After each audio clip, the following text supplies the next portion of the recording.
Good afternoon. First of all, I would like to thank Drug Policy Alliance for inviting me to talk with you today about the aspects related with deep web marketplaces and harm reduction.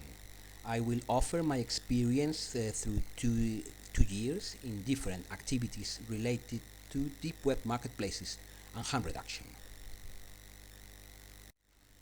My name is Dr. Fernando Caudevilla. I work in Madrid as a family physician in a primary care center at partial time, and on my other partial time I work in different projects related to new psychoactive substances and harm reduction related to recreational drug use. I work also with this Spanish NGO that it's called Energy Control. We offer advice and assistance to drug users, mostly recreational drug users, people who use drugs in recreational settings, and we offer them information, advice, and drug checking. We have one of the most developed drug checking services in the world, I think, at this moment. And after, I will offer some information about this related to deep web marketplaces. Deep web marketplaces offer possibilities of harm reduction, at least related with traditional ways that people buy drugs. Adulterations and toxic substances are a main problem, but if you have the possibility to rate the vendor you are purchasing and to give feedbacks about the products you are receiving, that gives a relative control of the system that is better than the control offered in traditional drug markets. Here, for example, we can see one of these new marketplaces in which a vendor has a level because it has received positive commentaries of users. I insist this system is not perfect, but is much better than you will find if you buy at 5 o'clock in the morning in a club or in a disco. Another question is the simple fact of acquiring psychoactives for personal use gives severe legal problems to users in many parts of the world. If you receive a substance in this discreet way, this reduces the possibility of legal problems for users.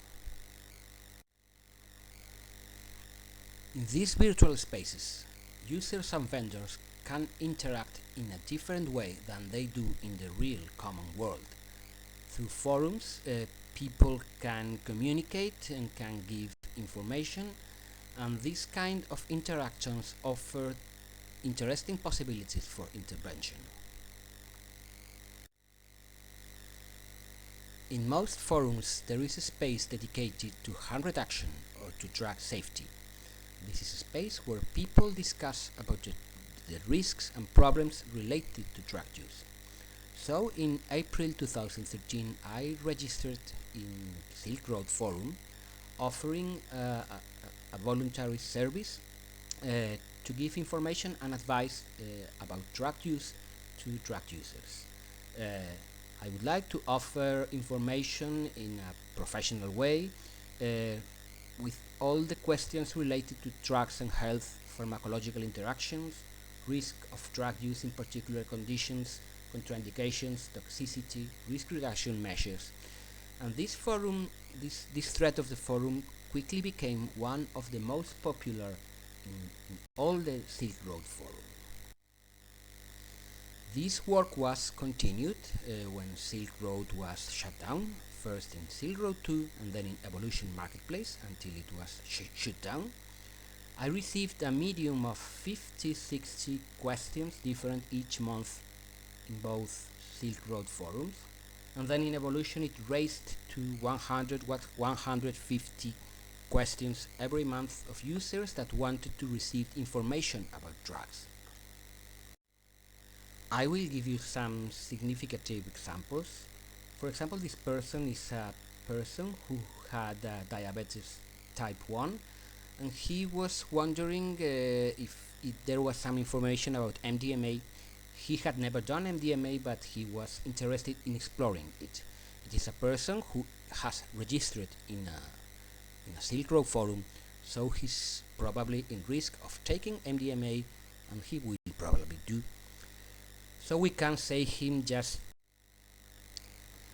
the amount of information we can offer in these situations is limited because we are not in a real world, but we can give him information about not only effects of an MDMA and glucose, but also to point some important aspects related on what are you doing. Are you going to dance? Are you going to stay quiet? To take care, to notice that MDMA diminish appetite like any other stimulants, then they act on time perception, so it is important to set an alarm clock to remind to test your sugar, that some friends know what are you doing in case it's the first time you are using MDMA, to be careful with dosage, and want to give a lot of information that is interesting in a harm reduction perspective to make that in case this person is using MDMA, this is not a very important problem for him. This other example was shocking to me. It was a heroin user that felt that his abstinence symptoms lasted more than usual. He went to his doctor, but he was dismissed. Well, he told me in a private message that he had night fever and pain in the bones, and then I thought that these symptoms were not related to abstinence. I asked him to go to the doctor to get a blood test. He finally did, and the results revealed that he had a leukemia. This is not a typical case on what we found in these forums, but it also shows that there are possibilities to act and to give advice to users that it's useful for them. I received questions about many different substances, most of them classical drugs, MDMA, cannabis, cocaine, but also all of these new psychoactive drugs, 25 in bombs, that are far more dangerous than classical drugs because we don't know the effects they will have on a long time. I received in Silk Road many different questions. Some people wanted to know, if I take this drug, what happens when I am under this other treatment, medical treatment, or is this adverse effect that I have related to drug, or is it another problem? What happens if I have anxiety and I take this or another drug? I think it's important to notice that people prefer to ask these questions to a doctor they don't know in a virtual space instead of going directly to the healthcare system and ask for this. I think it's a very important point to think about why people do this. As I previously said, in energy control in Spain we have a drug testing service, a drug checking service, to inform users about the composition of the drugs they are using. It's not only a question of detecting adulterants, but also to have the opportunity to contact with the user and give him reliable and objective information about drugs. So last year we decided to open this service to deep web marketplaces, offering final users the opportunity to check their substances and open a channel of communication to give them personalized, customized advice and information about drugs. In this moment, users can send samples of their substances and they will be tested with chromatography coupled with mass spectrometer, and so we can give them specific information about their substances and also offer them the opportunity to ask their questions and to interact with them. These are the results from March to September 2015. We have received 285 different samples.